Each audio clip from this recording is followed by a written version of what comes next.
আমারটা বউ পাইবেন না আর কলজের মধ্যে গাইতেও রাখতে পারবেন না। দেখেন না কত সুন্দর, এই দেখেন। আপনারা তো এত ভালোবাসতে পারবেন না, কারণ আপনার তো সুন্দরী বউ নাই, সেই কারণে ভালোবাসতে পারবেন না। আমার মতো সুন্দরী বউ পাইতে হইলে মোল্লাকে যোগাযোগ করতে হইব। মুই ইন্টারভিউ নিয়ে তারপরে বলমু। বেসন যেমন ফসল তেমন মা ভালো তার ঝি। পরে বলছি কথা আগে সালাম দিয়ে নি। আসসালামু আলাইকুম বরবাদ। সালাম দিয়ে করলাম শুরু, কেমন আছেন সবাই? ধীরে সুস্থে বসেন, বাংলা মুরগি হবে জবাই। বলো কি, তুমি সত্যি বলছো? জি আঙ্কেল, বলছি আমি 100% হাসা। এই মুরগি ভিন্ন রকম, হোক না তাহার পাশা। আমি সিল মাইরা দিমু।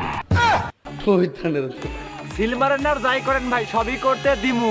ভয় পাইন না, মুরগি দেখে নাম কিন্তু রিমু। আর মুখে আমি মুইতা দিমু।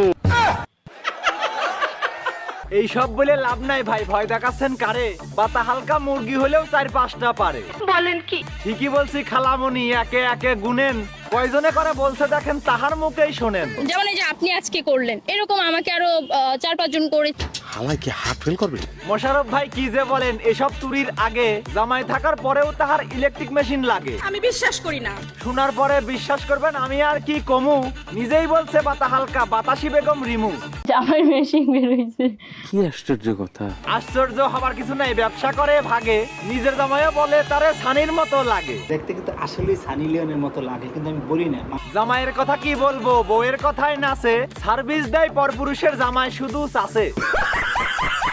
হাসির কথা বলি নাই ভাই, সঠিক বলছি আমি। সারা বিশ্বেও খুঁজে পাবেন না এমন বেহায়া স্বামী। কারেক্ট। নিজের বউকে অন্যের কাছে সঁপে দেয়া সে পুরুষ নামের কলঙ্ক একটা, কিসের স্বামী সে? ঠিক বলেছো। ঠিক বলেও তো কাজ হয় না, লজ্জা ছাড়া বান্দা। নিজের বউকে টাকার জন্য ঠেলা খাওয়ানোর ধান্দা। কি বলছিস? রাগ করেন কেন আমার উপর? সর্দিও ভাই মিশা, দেখেন একটু এই পুরুষের বউয়ের মুখের ভাষা। আর সবই হচ্ছে যে মুতার জায়গায় গুঁতা দেওয়ার ধান্দা। এমন সন্তান হতে পারে পিতৃ পরিচয় ছাড়া। এটাই হলো লিগেল কথা, বউ বেঁচে খায় যারা। ঠিক বলেছো। এসব মুরগি পাড়ায় পাড়ায় সুযোগ খুঁজে বেড়ায়, টাকার জন্য অন্যের তলায় ডিম ফুটাতে যায়। কথা কি ক্লিয়ার না ভেজাল আছে? বোঝো নাই ব্যাপারটা?